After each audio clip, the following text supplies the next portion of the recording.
So you have been working with this Bihar. Yes, sir. In AP, you were working with this NDF. After that, you got bankrupt and you went to Bihar.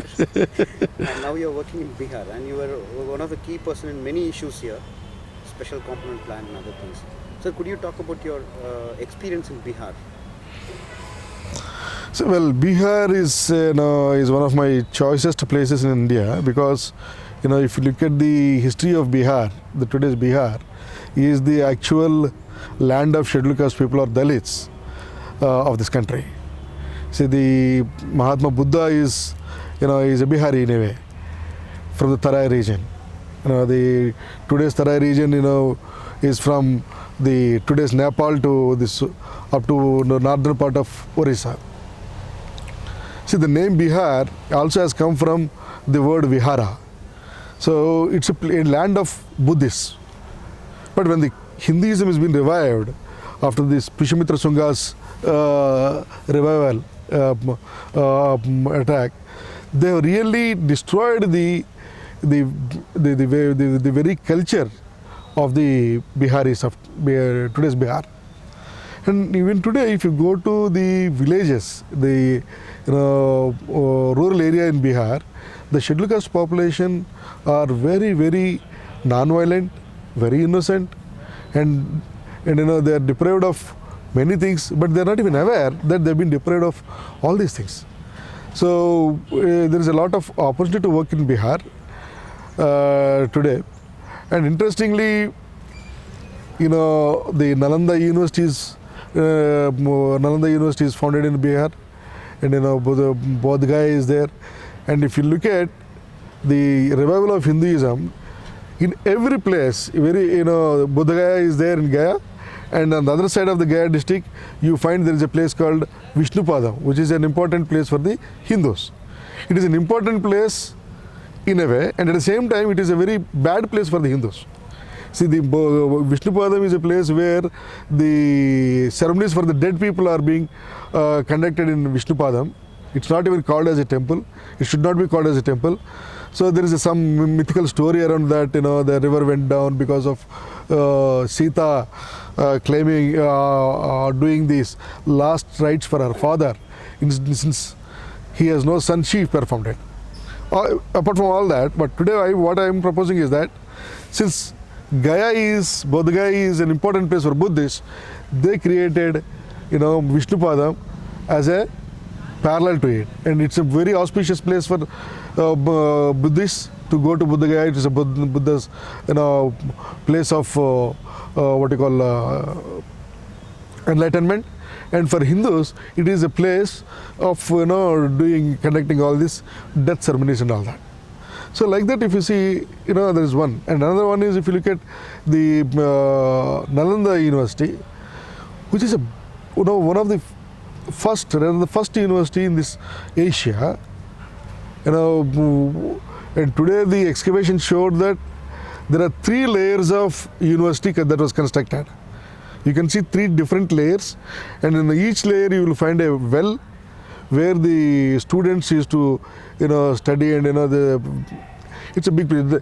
If you really excavate, it goes around the 10 villages today's Bihar Nalanda region, but they have excavated only a part of it and showed it. My proposition is that if you go to Bihar is a place because the education started there. A lot of especially Eastern thinkers like Fian, all these people, they visited Nalanda University. They got educated. And the Nagarjuna hill, Konda that we talk about in Andhra Pradesh, where the Nagarjuna Sagar Dam has been constructed today.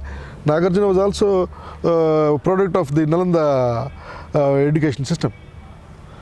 So that way, if you look at the history of Bihar, it's a fantastic place. It is, I would say, it is the cradle of the modern Dalits or the Dalits of India.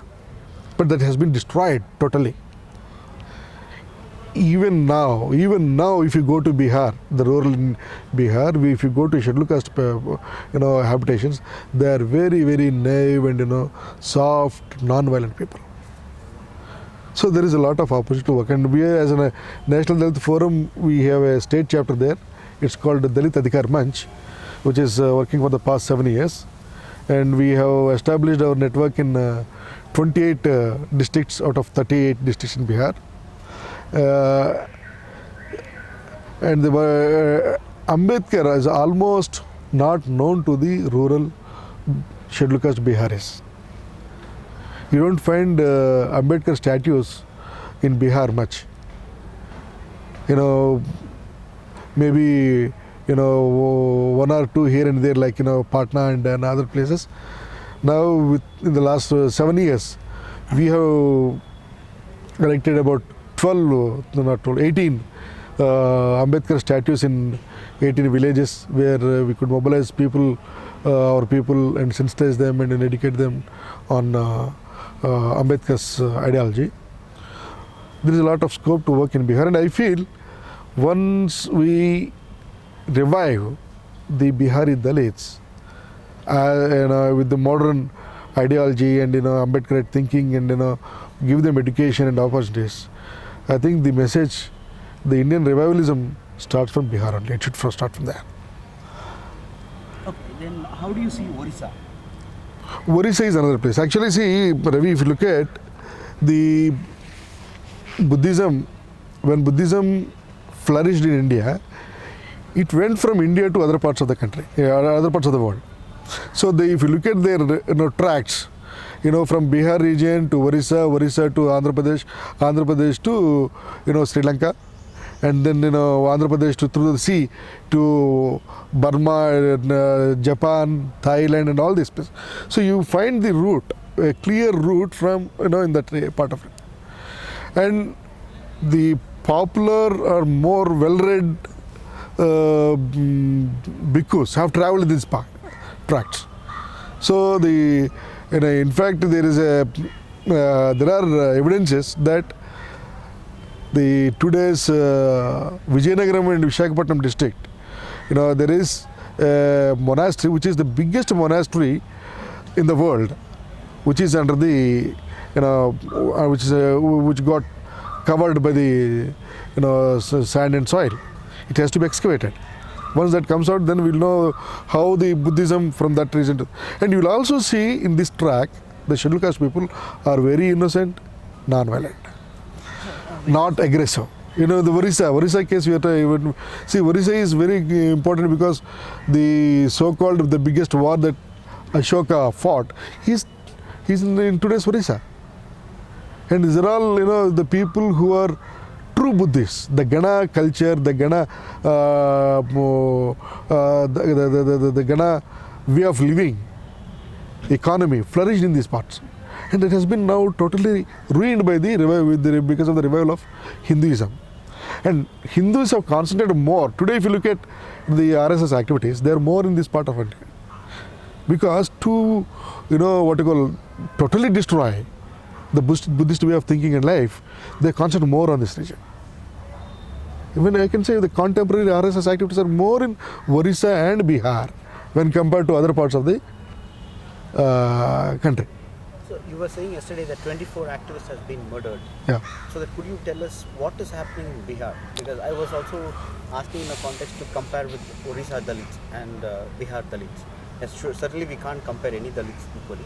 But in this context, political context, how do you see these both, and what is the situation of Dalits atrocities there? See, in Bihar, if you look at the atrocities that are happening, see, because of the revival of Hinduism and the way they destroyed this thing, you see a very strong Hindu feudal society in Bihar. And the law and order system is totally a failure. Which is upper caste? You see, in Bihar, we have Rajputs, we have Bhumihars, and we have Yadavas who are all dominating now. So, as usual, Brahmins are there, Pandits. And if you take the Madhubani region of Bihar, it's a very small place. And Madhubani as a district is very underdeveloped, but you will see, almost all the Bihari IAS people are somehow related, have their own second or third cousins in Madhuban living.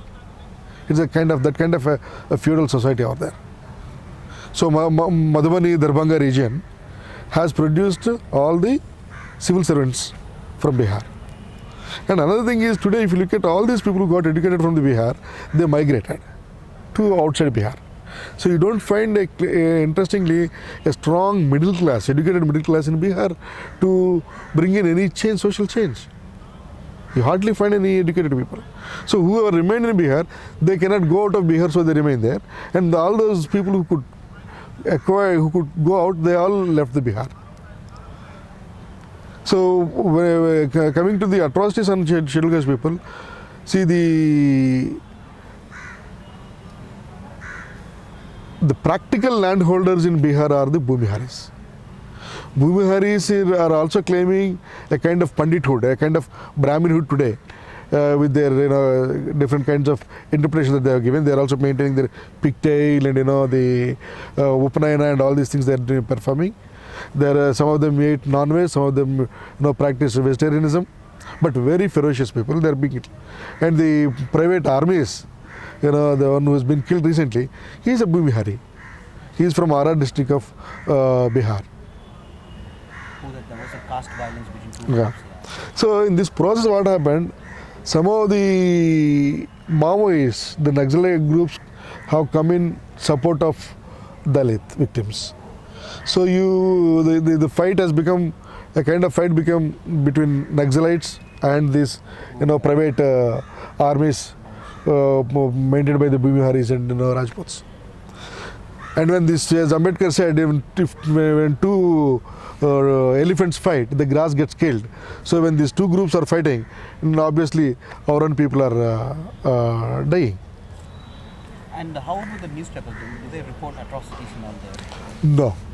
Their media is totally insensitive to the killings of scheduled caste people. So you were saying from 24? Yes, from not 24, 8 people I said, from January to this month. 8 people from January 2013 to August 15th, 8 cadres of Dalit Adhikar Manch got killed in different atrocities. And our people have been fighting, but we could not even file the FIRs. FIRs have not been registered. On 15th August there was a firing, and July 17th there was a land issue where 2 Rajputs made indiscriminate firing, and 17 Dalits got injured. And we did a fact finding, but it was not been published by any newspaper and the media. It was just one day it was there in the media, and next day nothing is there.